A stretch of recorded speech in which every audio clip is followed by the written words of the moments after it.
नमस्कार दर्शकों, आप देख रहे हैं चुनाव एक्सप्रेस बिहार 2025। बिहार में सियासी तापमान अब अपने चरम पर है। 10 अक्टूबर से नामांकन की प्रक्रिया शुरू हो जाएगी, लेकिन उससे पहले ही राजनीति की बिसात पूरी तरह बीत चुकी है। नेता मैदान में हैं, बयानबाजी तेज है और जनता अब बदलाव या भरोसे किस पर मोहर लगाएगी, ये तय करेगी आने वाले दिनों में। 9 अक्टूबर गुरुवार को बिहार की राजनीति में दिन भर कई बड़े अपडेट्स आए हैं। तो चलिए एक एक कर आपको बताते हैं बिहार के चुनाव के आज के 5 बड़े सियासी धमाके। दर्शकों, आपको बता दें कि भागलपुर के कहलगांव में महागठबंधन की पहली चुनावी रैली में राजद नेता तेजस्वी यादव ने जमकर हुंकार भरी है। तेजस्वी ने कहा है कि अगर हमारी सरकार बनी तो बिहार में एक भी घर बेरोजगार नहीं रहेगा। भीड़ से तालियों की कड़कड़ाहट के बीच तेजस्वी ने दावा किया कि महागठबंधन की सरकार जनता को बेरोजगारी और पलायन की समस्या से आज़ाद कराएगी। उन्होंने कहा है कि अब वक्त है कि बिहार को रोजगार वाला राज्य बनाने का।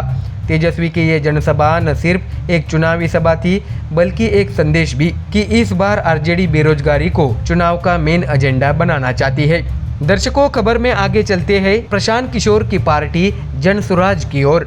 लंबे इंतजार के बाद गुरुवार को पार्टी ने अपनी पहली सूची जारी की, जिसमें 51 उम्मीदवारों के नाम शामिल है। सबसे चौंकाने वाला नाम भोजपुरी सुपरस्टार रुतेश रंजन पांडे का है। करगहर विधानसभा क्षेत्र से चुनाव लड़ेंगे। वही समावेशिता का संदेश देते हुए पार्टी ने गोपालगंज की बोरे सीट से प्रीति किन्नर को टिकट दिया है। अब सवाल ये है कि क्या खुद प्रशांत किशोर भी चुनाव मैदान में उतरेंगे।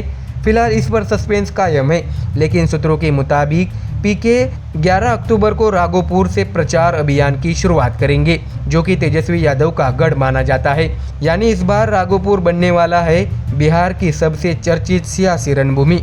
तो वही दर्शकों, लोक जनशक्ति पार्टी रामविलास में आज बड़ा फैसला हुआ है। पटना में हुई पार्टी की बैठक में नेताओं ने सर्वसम्मति से चिराग पासवान को चुनावी रणनीति और सीट बंटवारे पर अंतिम निर्णय लेने का अधिकार दे दिया है। पार्टी के बिहार प्रभारी अरुण भारती ने कहा है कि चिराग जो फैसला लेंगे वही हम सब का फैसला होगा। यानी एनडीए में अब एलजेपी रामविलास की दिशा पूरी तरह चिराग के हाथों में है। अब देखना दिलचस्प होगा कि एनडीए की सीट शेयरिंग पर बीजेपी और जेडीयू के साथ चिराग की कितनी बनती है। तो वही दर्शकों, बिहार की राजनीति में एक और सियासी उलटफेर हुआ है। भभुआ विधानसभा क्षेत्र के आरजेडी विधायक भारत बिंद ने विधानसभा सदस्यता और पार्टी दोनों से इस्तीफा दे दिया है।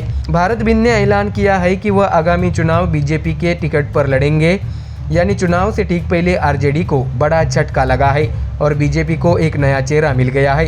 विधानसभा सचिवालय ने भी उनकी सीट को अब रिक्त घोषित कर दिया है। तो वही चुनाव के साथ सुरक्षा का समीकरण भी बेहद अहम है। बिहार के डीजीपी विनय कुमार ने आज बड़ा बयान देते हुए कहा है कि इस बार राज्य भर में 4 लाख से अधिक सुरक्षा कर्मियों की तैनाती होगी, ताकि मतदान पूरी तरह शांतिपूर्ण और निष्पक्ष हो।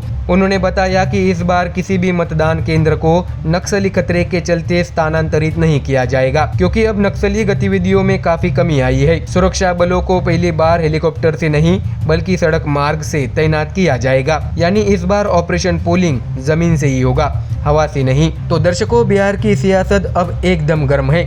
महागठबंधन रोजगार के मुद्दे पर चुनावी नैरेटिव गढ़ रहा है। जनसुराज नया विकल्प बनने की कोशिश में है। एनडीए स्थिरता और विकास के वादे पर डटा है और मैदान में अब हर दिन एक नया मोड़ आ रहा है। 10 अक्टूबर से नामांकन शुरू और उसके बाद असली मुकाबला, पोस्टर, प्रचार और जनता के दिलों में।